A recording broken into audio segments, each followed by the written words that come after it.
Says Rabbi Zino again, Rabbi Shalom. He said that when a child comes to this world, how does he come to the world?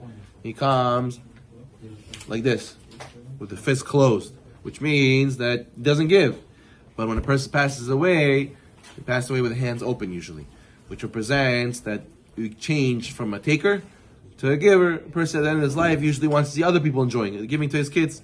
Therefore, we have to realize that in our life, it's about you come to this world one way, you improve yourself, and you learn to teach yourself to be like Hashem, to be a giver like Hashem, and to have in mind the other person. Usually we only think about ourselves. To grow up, and we have to learn to think about others. We know Lavan had two daughters, Leah and Rachel. They were supposed to marry their cousins, Yaakov and Esav. Ended up being Leah shook the heavens. She lost all her eyelashes, the Midrash says, in order that she shouldn't have to marry Esav. And she ended up doing what? Yaakov gave Rachel secret signs, so he could identify her and make sure that she gets married to her. But Rachel thought, how can I go and, ruin the plan? Lavan switched them and made that Leah should be under the chuppah. Ended up being that Rachel said, listen, I don't want my sister to get, embarrassed and to get, thrown out. I have to spare my sister this humiliation, and I'll give her the signs. Even though maybe Yaakov will never speak to me.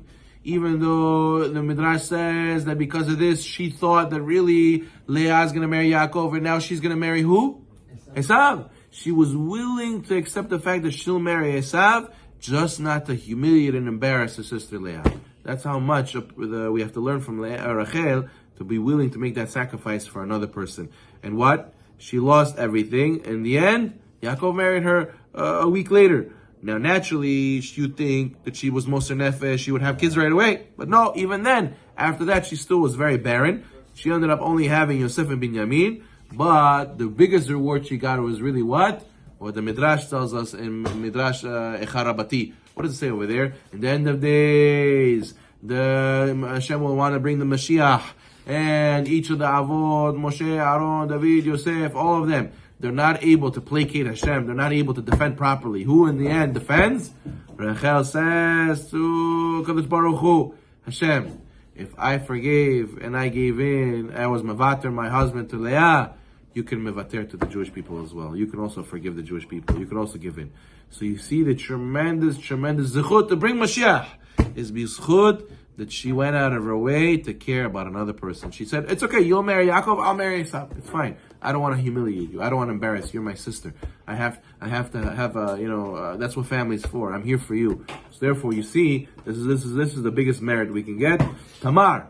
Also, where does Mashiach come from? For Tamar and Yehuda. What is Tamar situation? She ended up dressing up as a prostitute. She ended up sleeping with Yehuda. Yehuda didn't know that it was her. Ended up being, she got pregnant. Everyone suspected her of immoral things. They were going to burn her by the stake. And what? She didn't say, oh, it's Yehuda. She said, oh, whoever this staff, cloak, and ring belongs to, let him come and claim it. She put the ball in his court. And what? B'zchut this, because we learn from here, the Gemara Masechet Shabbat, and Masechet Ketubot, many other places say, better to throw yourself in the furnace than to go and embarrass someone else publicly. And look, because of this, she gave birth to who? She gave birth to the ancestors of Mashiach Tzidkenu. So you see that the zechut of taking care about another person, not embarrassing another person. And we do it willingly. We go and make fun of people in their face. We go and make fun of people in groups in the shishlik. We go and say, oh, Tolstoy, how are you? Right? We go and we call him chubby, and we do it willingly.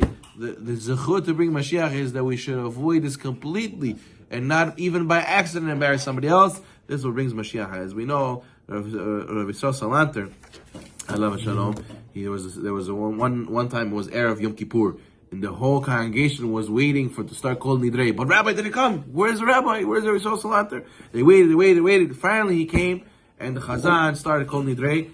Everybody was wondering, where was the Rabbi? For half an hour waiting for the Rabbi. The Kol Nidrei, well, how do you show up late to Kol Nidrei? So the Rabbi told them, he said to everybody, I was on the way to Shul to go to Kol Nidrei, and all of a sudden I hear a baby crying, and it doesn't stop. And I hear it in the street like crazy, and I'm looking, where is this baby? I went to the house, and I found out that the baby's mother went to Shul, and she wasn't with the baby. She left someone else to watch the baby, and the baby doesn't stop crying. So what did he do? He says, I'd rather help this baby to stop crying, and then to go pray with the minyan on Yom Kippur. What? That's how much of a morals, how much of a value we're supposed to have of other people suffering. It shouldn't be, I should pray Yom Kippur and whoever is crying, let him cry, I don't care. That's wrong. He's teaching us. He was teaching his whole congregation. You're going to wait half an hour because if one Jew is suffering, we cannot pray like this. We cannot go and just whatever it. I could help. I thought I could soothe the baby. It's willing for me to come late to Kol Nidrei to soothe this one baby. So therefore we have to value how much we have to care, how much we have to go out of the way in order for other people to also to be able to be healthy and to be able to be have enjoyable life. But the main thing is to realize that this is the way you bring Mashiach. Baruch Adonai Olam.